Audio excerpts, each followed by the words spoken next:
Tell me, what has been the role of spirituality in your life, and how does an emerging MBA corporate fresher, what should they start doing? When you sleep, do not watch a spicy TV program or on your WhatsApp trash. All that is part of spirituality.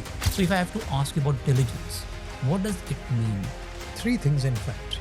Life is a marathon, not a 100-meter race. Don't be a meteor. Be like a duck. The pillars and the foundation of leadership, knowledge and character. If you can control 3 things, sleep, sex and food, all good major innovations have come out of such iconoclasts. When did man land on the moon? 1969. Ladies and gentlemen, when did man decide to put wheels on your suitcases? That is how stupid we are. We landed on the moon first. आजकल की जो generation corporate में है, do you think they have some issues with authority? Yes.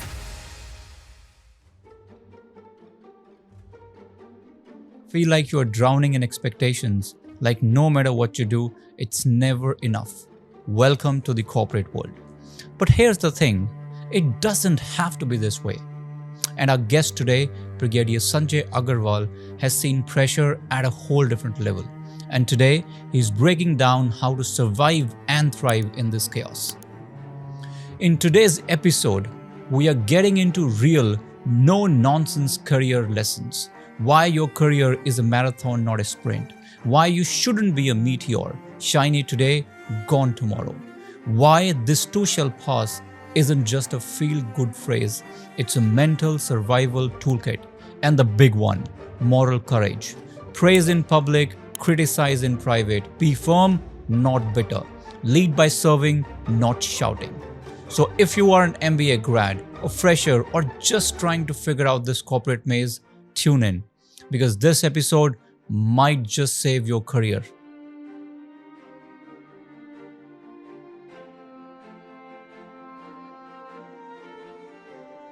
Thank you, Brigadier, for coming on the podcast. It's been a pleasure. I wanted to come directly to the main question that I have to begin with. So I've seen when we talk about the corporates, the working professionals, many people, they crack under pressure. And in army, cracking under pressure may mean death. Now, if I have to ask you to begin with, what's that one trait you look into someone that they must have to deal the pressure? What would that be? Let's start from there. That's a simple one. It's a commonly faced situation, and therefore the answer would be composure under stress, uncertainty, and when in the gray zone. Composure, equanimity, because it is this which allows us to think clearly and act rationally. The panic is contagious, but we forget so is the calm. So if the leader is calm and composed, that also is contagious. And some people believe that resilience is the key, because I've had these kinds of discussions earlier. But I would like to suggest that the dictionary meaning of resilience indicates bouncing back. Whereas here we are talking of composure as an ability to function in the moment, in the stressful moment. So resilience is important, but to answer your question, it would be composure under stress. So let me break it up. I want to break it up for our audience. So the audience that is listening to us right now may be the undergrads, the graduates, the MBAs, the working professionals. And for them, pressure is a synonym that they have seen in all of their lives, be it MBA, be it they come to the corporate, be it their 12th or 10th. Now, I think you have said it very simply by saying composure. Do you want to elaborate a little bit more into this? When you say composure, what does it mean for a student who has just entered into MBA, or for an MBA who has just entered into corporate, or someone from corporate who have just started getting to the next role of his career? How does composure fits into all of this? So basically, how do you get composure? I think that's what you are aiming at for the benefit of our viewers. Correct. So composure is a product of diligence, foresight, contingency planning, being ready to expect the unexpected, having a wealth of experience, both theoretical and practical, and being ready to apply it and face the consequences of wrong decisions. So, the confidence in yourself to face the flak should it happen. All of this combines to give you that intuition. Plus, I would add very importantly, spirituality. Simple breathing techniques. You do this 3 times, there is more oxygen in your brain, your decision making is better. So, all of this combines to help you stay composed. And lastly, all religions talk about it, the intransigence of the present. This too shall pass. Ye bhi guzar jayega. So, that aspect also adds to your composure. Do your best and leave unto God the rest. I want to stay on this topic for a little more moment here. So you mentioned about diligence, spirituality, and this moment too shall pass. And in my previous conversations, I've seen many delegates or people who are at a higher position or have achieved something in their life. They specifically talk about spirituality. And it is something that is common everywhere. And I was thinking that people at higher ups the order, they don't talk about it. You have talked about it as well. Tell me, what has been the role of spirituality in your life, and how does an emerging MBA corporate fresher, what should they start doing? Which, and if I can say this, take out your pen and paper, this is going to be very interesting. So something which can be do this, and then it may not be, you can start doing it from day one, but start following some steps to start getting there. So talk about this spirituality. I'm in just love with this notion that everyone is talking about nowadays. So I wasn't expecting this question. Let me tell you, dear viewers, I was initiated in 1972, that's 52 years ago. Diksha mili thi mujhe 52 years ago. And that was in the Ramakrishna mission. And since that journey, I have moved on into religion. And under the guidance initially of my parents and of the various gurus of various sects within the Sanatan Dharma. Mm-hmm. And finally, I got a feeling, what is the purpose of this human life? It cannot be to eat, shit, procreate only. Yeah. There has to be a higher purpose. Whilst religion is important for its rituals and to give you a good base, there is a certain amount of kuch jaan ke chalo, kuch maan ke chalo. And as a rational thinking youth today, kuch maan ke chalo doesn't agree with them. They want answers. Yes. And therefore, spirituality which is bereft of the rituals, bereft of anything which is without explanation, then you come to good practices. Now that vibes with the corporate world. Good business practices. Getting up early. Sleeping, having dinner early and then sleeping not before 2 hours, which means have dinner around sunset like the Jains do, and then stay awake for 2-3 hours so that your digestion can take care. Don't have non-veg. And then when you sleep, do not watch a spicy TV program or on your WhatsApp trash. All that is part of spirituality. Yeah. And then when you sleep, say a prayer of thankfulness to whatever supreme consciousness you believe. So I'm not talking religion. Yeah. And then when you get up with a feeling of gratitude. Thank you. I am alive. My nuclear family is alive. There is no news of my larger family, any untoward thing. Thank you. Kritagyata ka bhav, an attitude of gratitude.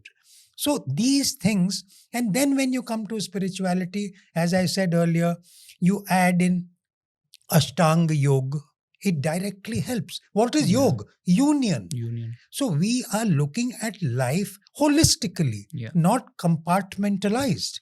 And therefore, it is very important for us in the morning to shake our limbs, whether like when Rakesh Sharma, squadron leader, then in the mid 1980s, was sent as the first Indian astronaut. And he came back and said they all make us do yoga, but they call it relaxation training in NASA. Hmm. So you can do yoga, stretch your body, which is very scientific. And now we know that for the last few years, the world has accepted India's suggestion to make 21st June International Yoga Day. Yeah. And it has got a lot of traction. People have benefited by the millions.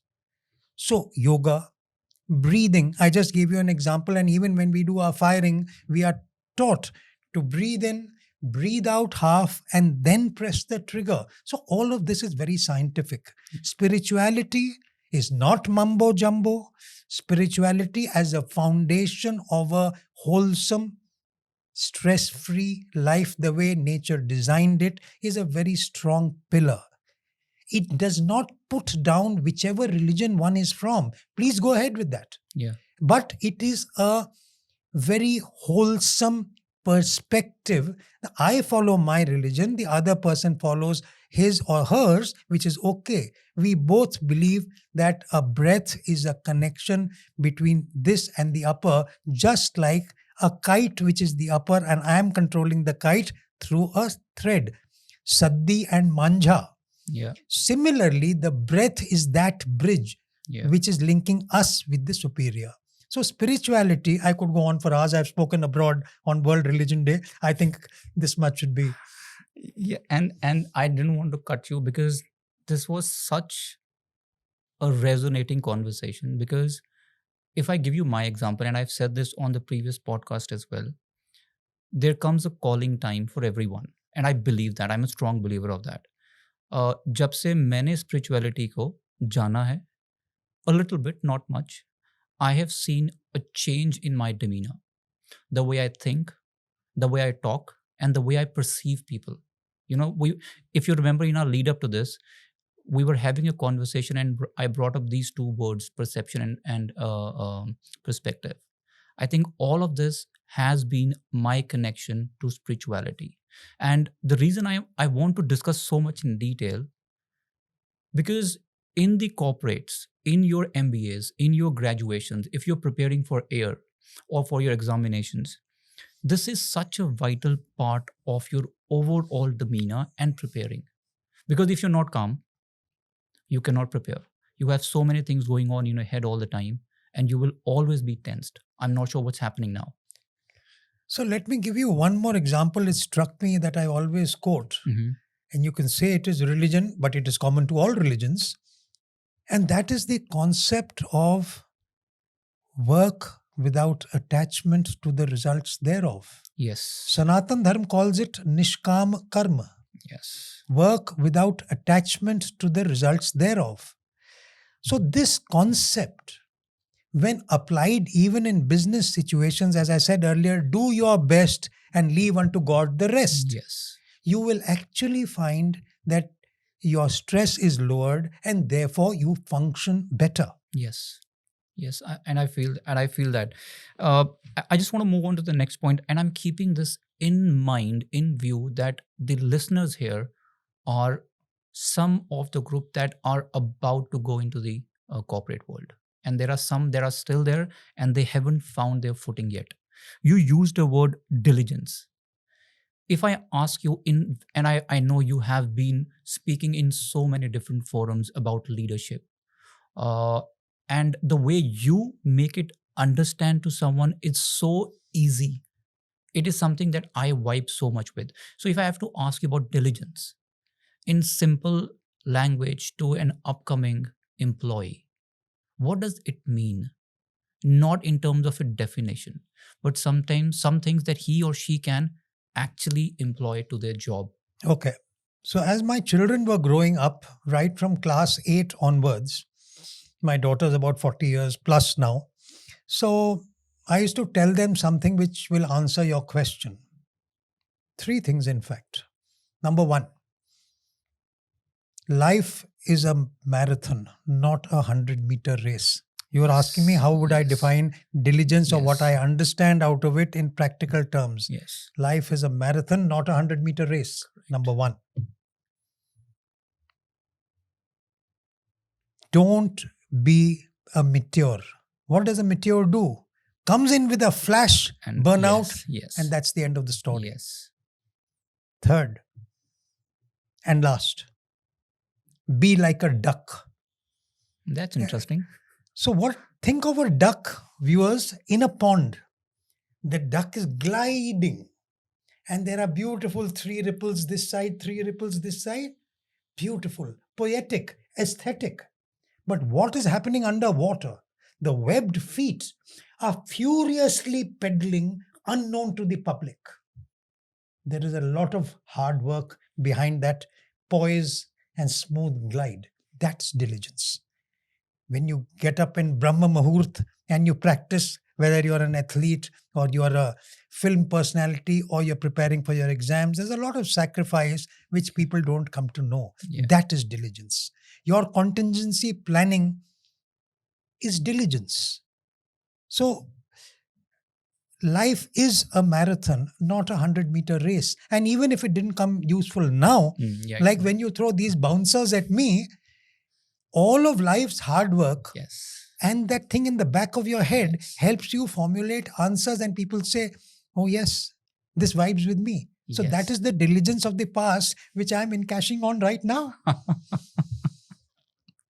Yes, thank you so much. And this too shall pass. It's so easy to say.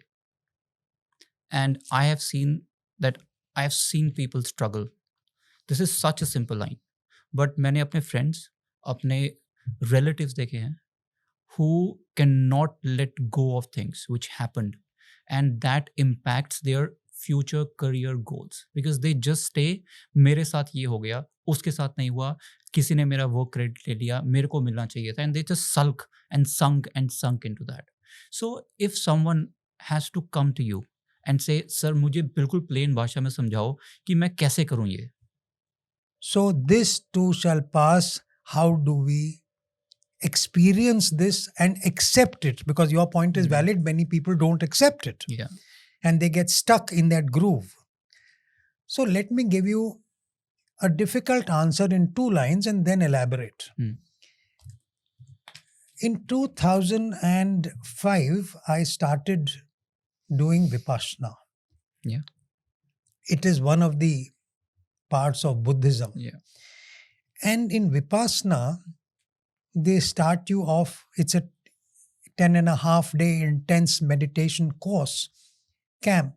First 4 days you do anapan, which is just watching your breath. I'm breathing in, I'm breathing out, and you're focused here. Yeah. And thereafter, the analogy given is of a bucket of muddy water. When you let the bucket be still, the mud settles down and you can watch the coin and the bottom of the bucket, which you could not earlier. That's awesome. Which is exactly the state of our mind, and that is why I focus on equanimity. Yes. Keep it still. So then, after having done 4 days of anapan in Vipassana, now you are supposed to watch the sensations on your body. No mumbo jumbo, nothing except actual what am I feeling. I'm feeling itchy. There's a fly buzzing near my right ear, it's distracting me. And slowly you will feel I'm feeling scratchy on my back. And if you don't scratch, you slowly find that itchiness disappears. Yes. What is happening is you are by pragya. Pragya means pratyaksha gyan, practical experiential learning. Pratyaksha gyan, pragya, by practical experiential learning, you are understanding this too shall pass. I was feeling itchy, it is going. I am getting a feeling of anger because this chap, whatever he did or did not do as per my expectations or in violation of them. Yes. 2 deep breaths. And now comes a very important concept of Sakshi Bhav, the attitude of a witness. Who is feeling angry? Am I the thing, the being that is feeling angry? My mind is feeling angry. We loosely say I, but when you go into it, I am feeling angry. So the moment you say I am feeling angry, you realize that you have separated yourself from that I. Because you are saying I am feeling angry, means you are the witness. You are not the person who's feeling angry. Bhogyam Bhokta. Remember Adi Shankaracharya and Nirvan Shatakam. Namay Dvesh Rago. He has defined what all I am not. So I am not the person enjoying the fruit. I am something else. Witness. So all this will help you get out of that, this too shall pass is a theory. It actually happens. And I've given you the practical, experiential learning thing. Your knee is paining when you sit down cross-legged. Of course, there are many reasons. But if all other things are under reasonable control and you practice sitting in Padmasana cross-legged, you will find in a month you are able to. So this is a fact, a scientific fact. And this is awesome. I just want to just bring this question to an end with the first line I said, that in army, failure means death, can mean death sometimes. And in our previous conversation, I think I want to bring this up. In my intro to you, and it's not love. I was so intrigued because when I was giving the introduction, I mentioned that he has been declared dead twice. And just tell me, when you were in that situation the first time, there would have been a whole plethora of feelings inside you, like you would be under immense pressure. What's going to happen to my family now? I'm going, it would have been something I can't even imagine. I don't know how many people can actually imagine this, because they're never in that situation. Even though it's not a apple to apple comparison, अगर मैं अपनी बात करूं, when I was in just entering the corporate, मेरे लिए life ending moment क्या था? मेरी promotion नहीं हो पा रही है. Someone has taken credit of my work, which is very minuscule when I compare to what you have seen.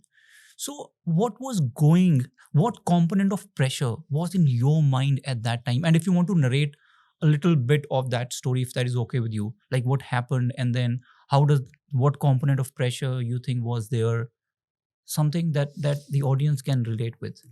And I'm sorry, I know this is something I want to put you in a spot so that we can learn as much as we can from you. So, what do you feel at that moment? Let me give you an example which English readers, English lovers understand, and that is, it is calm in the eye of the storm. Think of that. And second, again, because of diligence, if you have had all your joint accounts, all your finances in joint with your parents, and if you are married with your spouse, if you have done all that needed to be done before you conked off, then the feeling is a bit less worrisome. Secondly, I always used to address this question to my men, and I must tell you that it may not apply so much in the corporate world, but somewhere it does, because one person said, I have faced this with your answer. And that is, every night almost we used to go out for ambushes in Kashmir at the peak of the militancy there, right from 1991 till 1997. I spent 14 years in J&K. So I would tell my men, and they are the Kumaon regiment people, Kumaonis are superstitious. Yes. I said, Bahadur ek bar marta hai. A brave person dies once with a bullet in the chest, not in his back.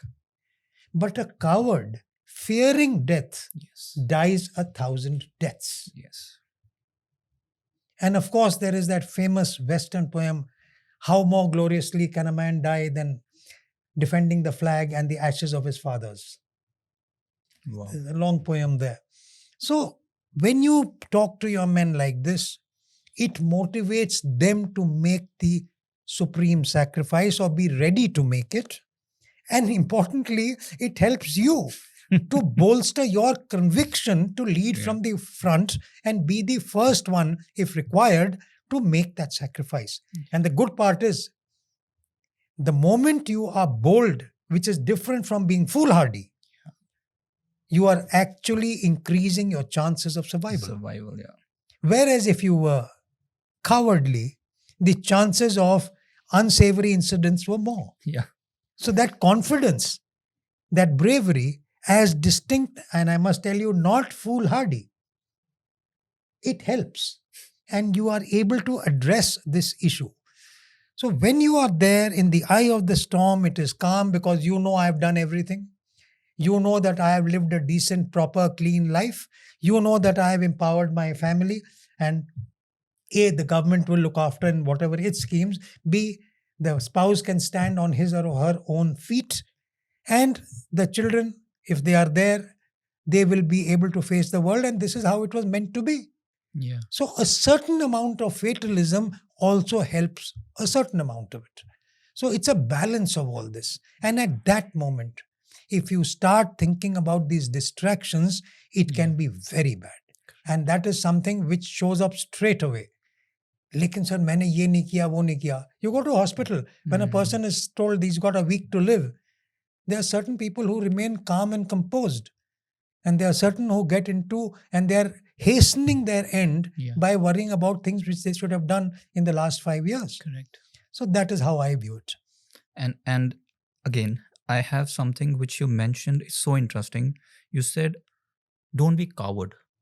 And there's a difference between boldness and foolhardy, right?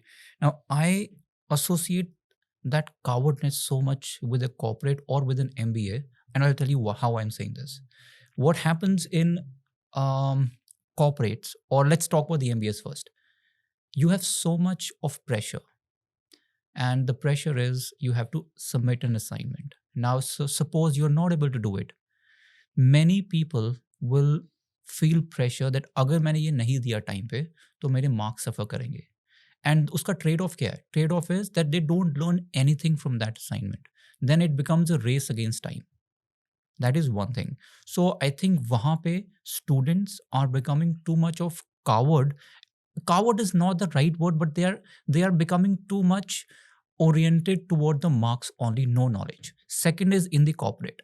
Now, when we have, I think it's a terminology from the corporates, from the army, which is war rooms, that we have inculcated in the corporates as well. Now, in the corporate, when we say, don't be coward, I can relate so much, because if you have something to say, and if you think your superior might not like it, you will stay mum. You will say, अगर मैंने बोल दिया शायद मेरे को नहीं समझेगा, and it is better to stay quiet. And then you will sunk on this after 5 days, 10 days, बोल दिया होता, no one listens to me. So this coward word, if the way I have described it, I'm not sure what your thought is, but if you have to amalgamate this word coward with MBAs, or if someone might have asked you this question, you speak so much and everywhere in the world. So is there someone who has reached out to you with such a thought process of linking coward with any of the work from MBA or corporates? No, nobody has to reach out, because I cover this in my leadership talks. Mm-hmm. And typically when I'm talking to non-military audiences, I stress on what are the pillars of leadership.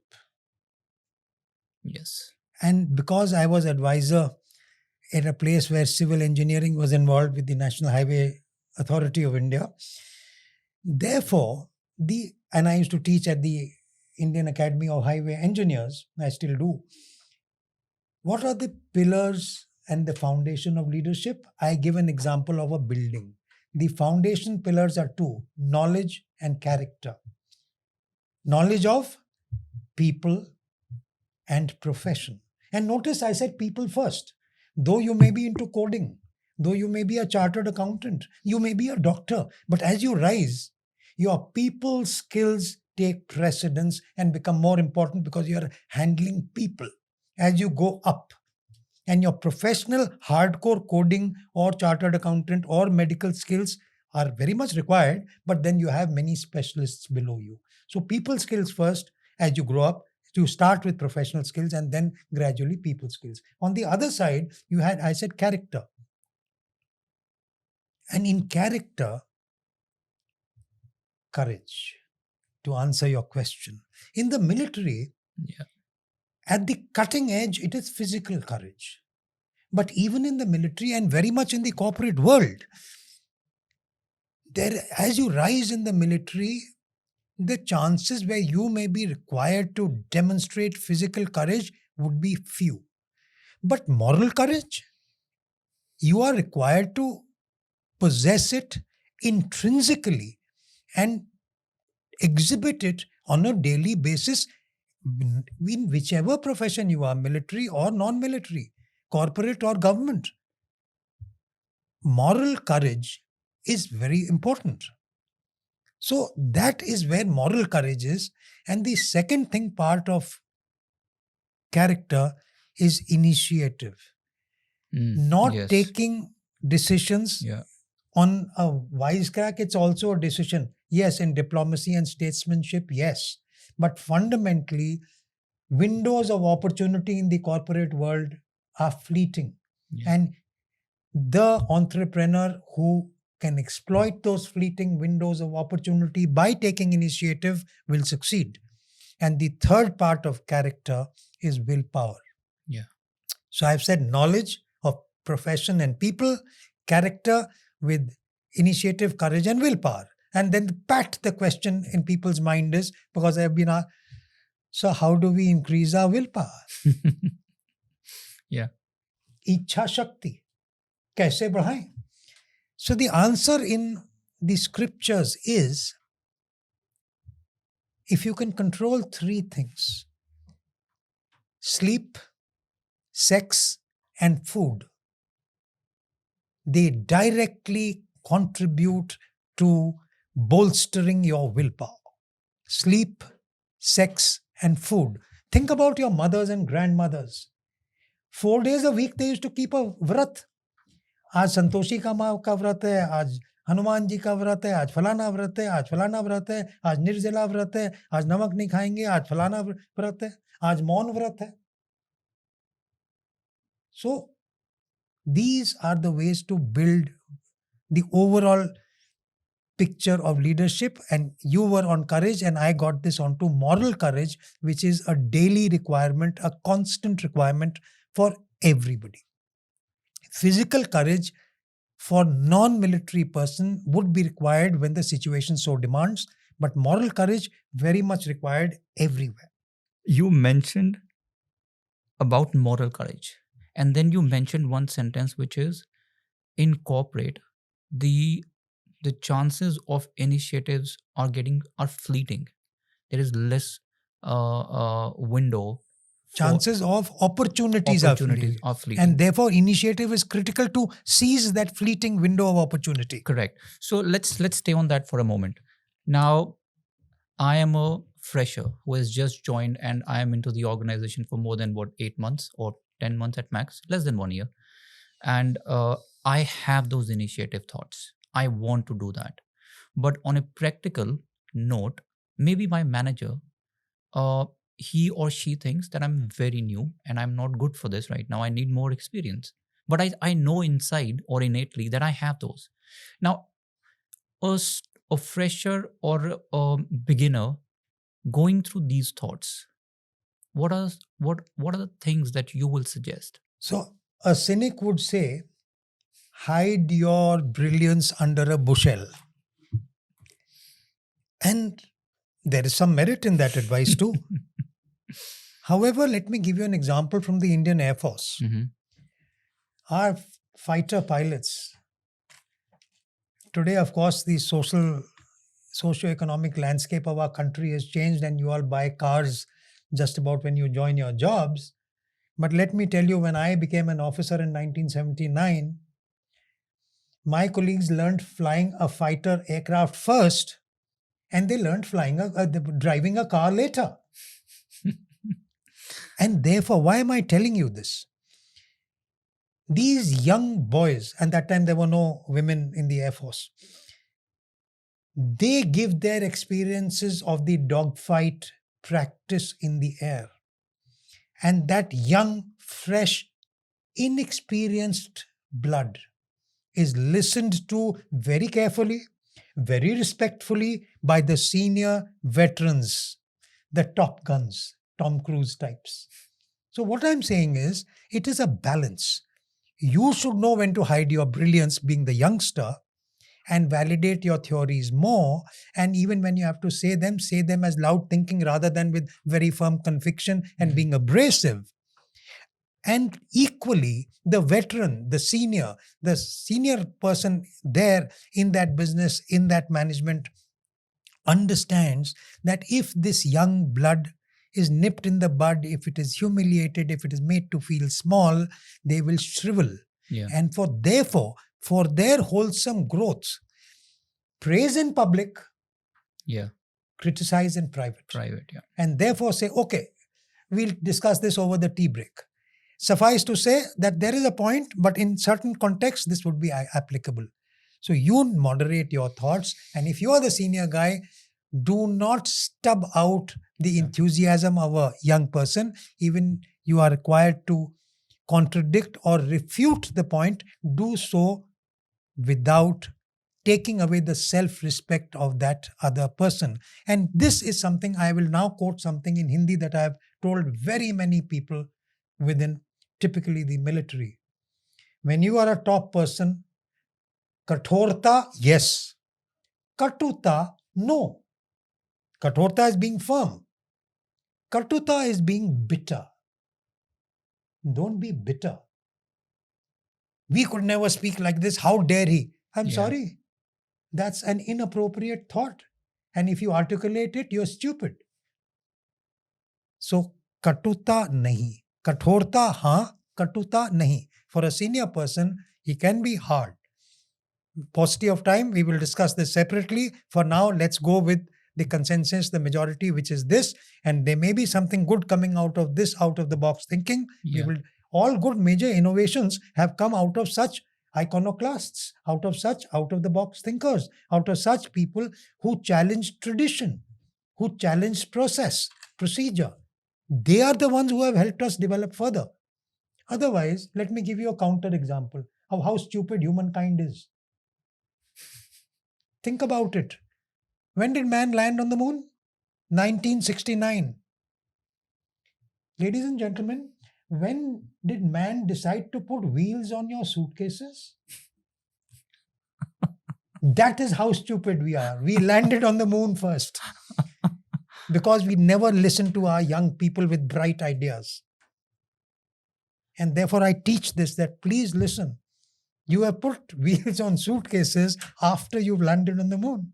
This gave a segue to one of the other questions I have in mind about authority.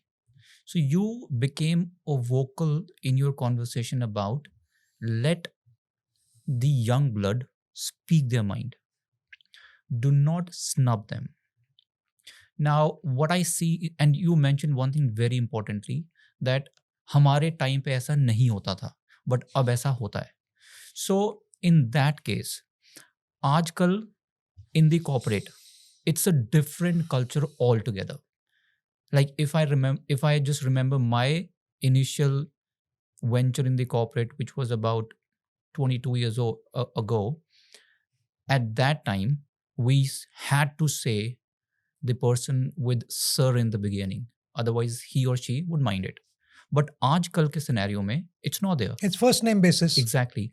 And now my question is, so do you think aajkal ki jo generation corporate mein hai, do you think they have some issues with authority? Or do you think that kyunki agar if they can bring this up to the forum saying aapke zamane mein hota tha but yahan pe nahi hoga, and the boss says no, you have to do it. So there's an authority coming in, and some of the Gen Zs or the new terms that are coming nowadays.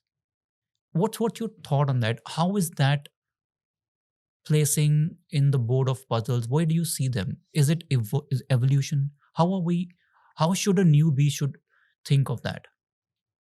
So let me tell you this way that yes, there are some people who may have a problem with authority, but fundamentally that's not the way I look at it. I feel there is a segment of people who view authority differently and have a different relationship with authority. They have a different relationship with authority and they do not like absolute authority, unquestioned authority. Mm-hmm.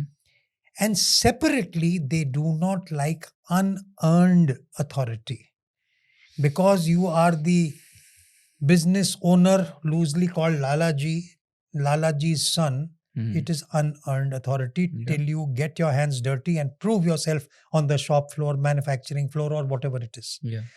So the relationship with authority has changed. And yes, even earlier people didn't like absolute authority, which should not be there in most cases. And clearly people don't like unearned authority. So these are the differences that I would make. Also, I would tell you now on the flip side, on the senior person's side. You see, companies value open communication. You hold town halls. Yeah. You solicit feedback. Yeah. Now, this chap is a young intern, not very tactful in giving the feedback.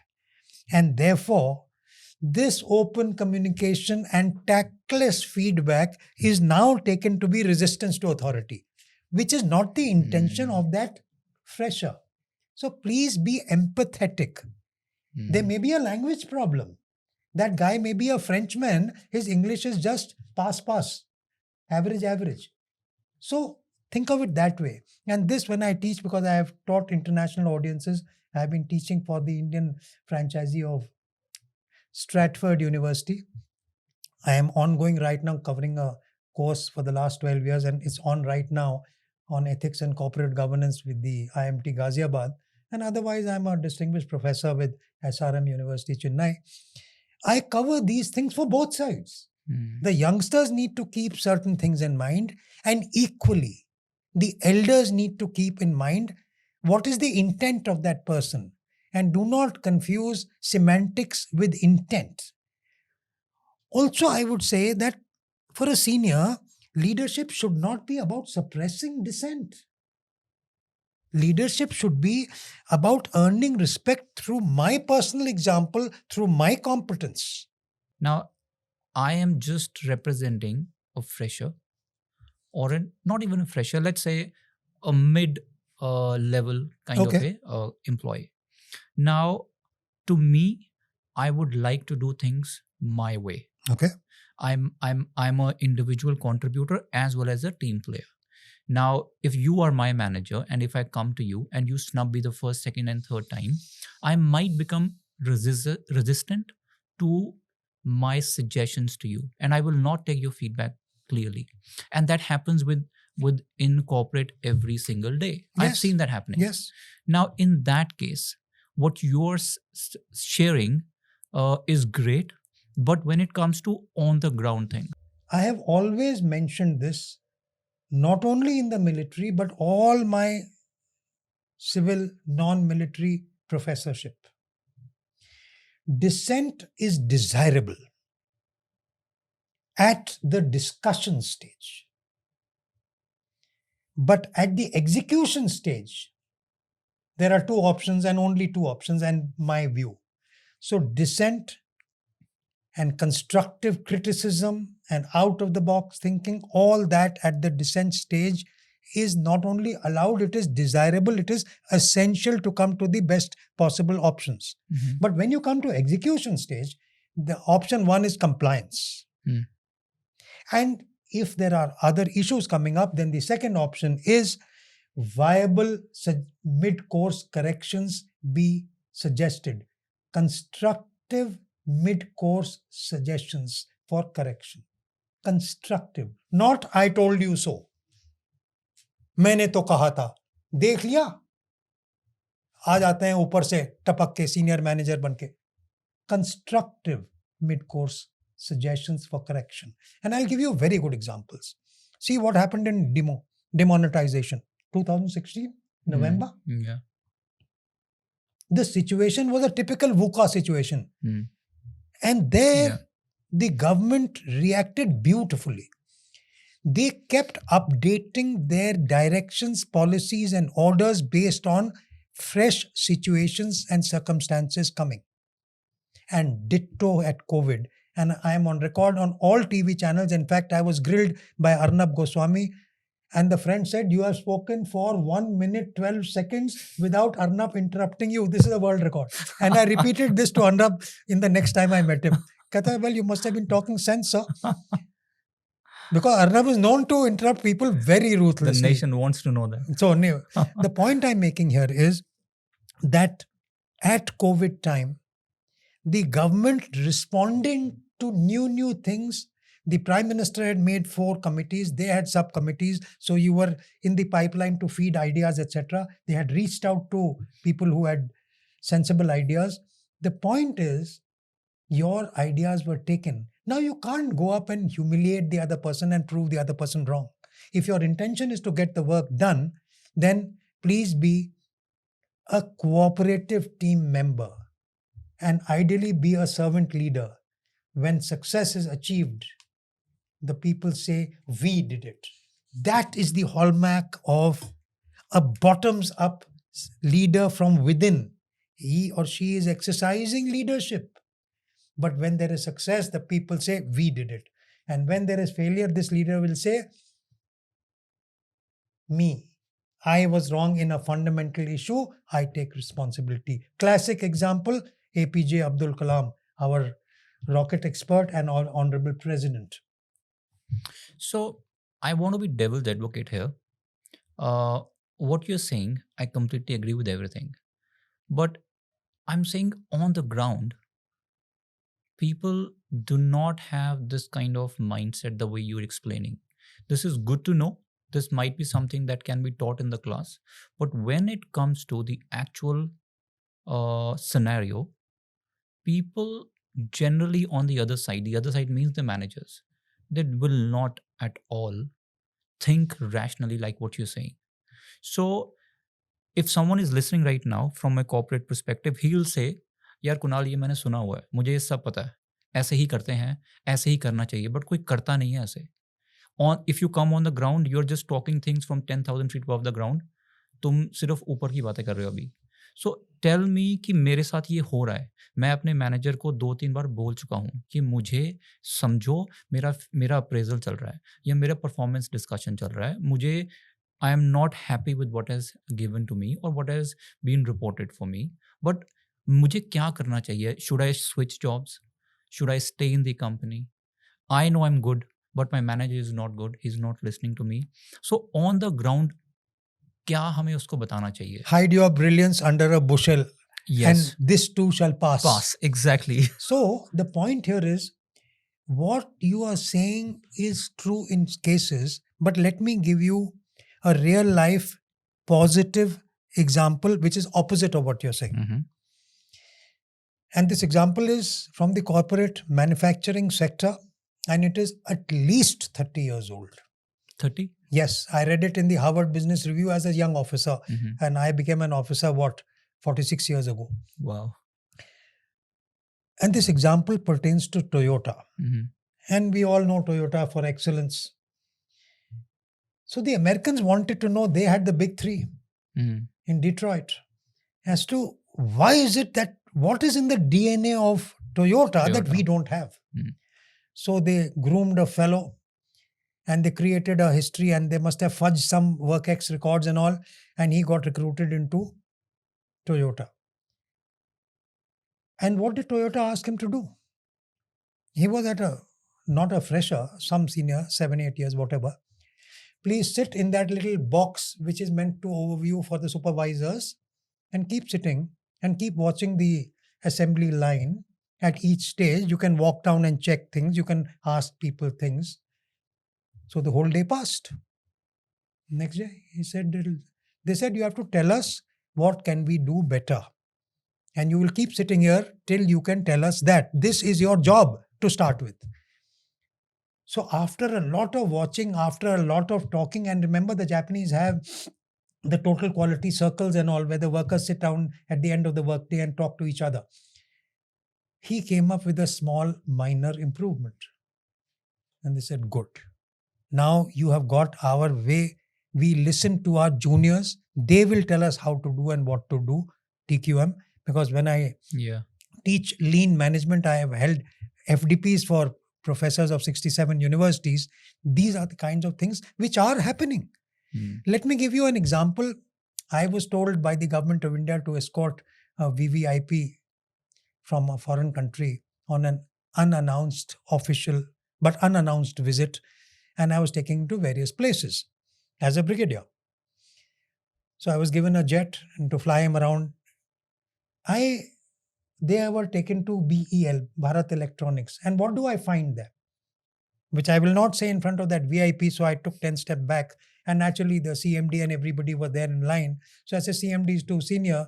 I said, who is the general manager who is in charge of this entire thing? So and so. I said, see, this lady is soldering on radio sets. And those radio sets I use in war. And they go bad and we die because the radio sets become faulty.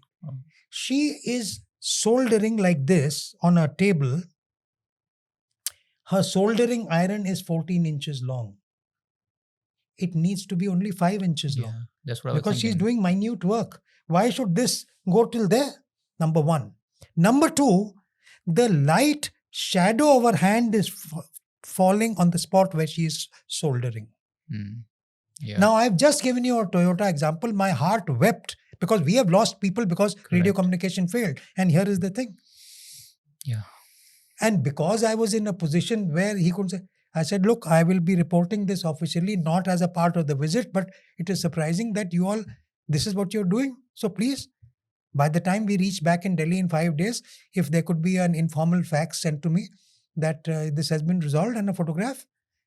So the point is, yes, there are managers who don't listen, but if I may say, the youngsters have the upper edge, the young blood has the upper edge. Let me give you another very good example. And this I saw in 1990 December. Wow. That is how many years? 35 years ago. And why do I remember 1995 December? We do a course, 1-year course at Wellington, which is in Tamil Nadu, and we go for an industrial tour. So we went to Akurdi. Akurdi is a place near Pune where the Bajaj scooter manufacturing factory is. And those days, 1991, mopeds were coming up. So TVS had a TVS 50. And Bajaj was coming up or had an M50 and an M90. I may be forgetting the exact nomenclature of that model. So I saw a kiddies playroom, jazzily kiddies done up, thermocol, chart paper, glue, and a glass all around for the children's safety. But there were no children. And there were no children chairs and no this thing. So there was something dissonant about that. So I asked whoever was taking us around. So he smiled. He said, I'll tell you, you got it. So coffee break time, I asked him, what was that? So I had various funny options. He said, we have 2 immediate pass outs from Ferguson College. Ferguson is a college in Pune. 2 pass outs who sit in this room. Their only job is to play with thermocol, plasticine, clay, chart paper, cardboard, talk to the people around in the college, maybe talk to the villagers, the doodh wale ki beti, what kind of vehicles, 2-wheelers should we design? Oh. So I must have given a quizzical look. So he said, do you realize that the difference between a motorcycle and a moped, it's a mini motorcycle, but there's one important difference. What? He said, rural women still wear saris. And we want a front open, which is sari convenient, which a scooter is, but a motorcycle is not. So the moped must be front sari convenient. What a thought. Yes. So when you listen to people, when I'm talking of 36 years ago, companies do listen. It is also a fact what you said, that inadequately sensitized managers still are in that old non-productive groove. That is also a partial reality, unfortunately. But I always like to look at the cup as half full and promote the positivity part of it. So, Brigadier, since this has been an eye opener kind of a discussion with me, I loved it. Now, before we kind of wrap it up, one thing stayed with me that you said in the beginning, and I took a note specially for that, which was you got initiated in 1972. And you have spoken in length in our initial conversation the importance of being spiritual. If there is one shlok that you think, this is what, if I speak in my mind or recite, it brings calmness, and then it too shall pass. So, what is that one shlok that you might have with you? Share it with the world. So there is not really one shlok, but yes, there are certain thoughts which also function as emergency first aid when required. And as you have been repeating this, one of those thoughts is, this too shall pass. The primary thought, which courtesy my parents and my earlier influencers and my prarabdh, my past, has given me is, work is worship. I saw my father following this mantra very diligently. Work is worship. And the second one, corollary, was again, which I've spoken about in our interaction today, is nishkama karma, work without attachment to the results thereof. So these two in the English canvas. And when we come to the vernacular, the Gayatri mantra, Om Bhur Bhuvasva Tatsavetur Varenyam Bhargo Devasya Dhimahi Dhiyo Yona Prachodayata, and the Mahamrityunjay mantra, Om Triambakam Yajamahe Sugandhim Pushti Vardhanam Guruvarukamiva Bandhanat Mrityor Mokshi Yamamritata. This is great, and I'm falling short of words, adjectives, to be honest. I started this conversation with a plain thought: what can the emerging professionals or the upcoming leaders like MBAs or undergrads learn from him? And I think we have just touched the surface. Now, for all the people out there, this is a advice and a request at the same time. Drop in your messages in the comment box. What should we ask him next? And please don't make them easy. I want them to be as tricky as you guys can ask. Please put in the draw box, and I'm going to make sure that we get him back on this podcast series where we can ask him again such tricky questions. So till that time, follow us if you haven't, subscribe to ShivAdiAnt if you haven't. With that being said, thanks for watching ShivAdiAnt, and we'll be back with another episode. Till then, take care and take good care of yourself and your parents.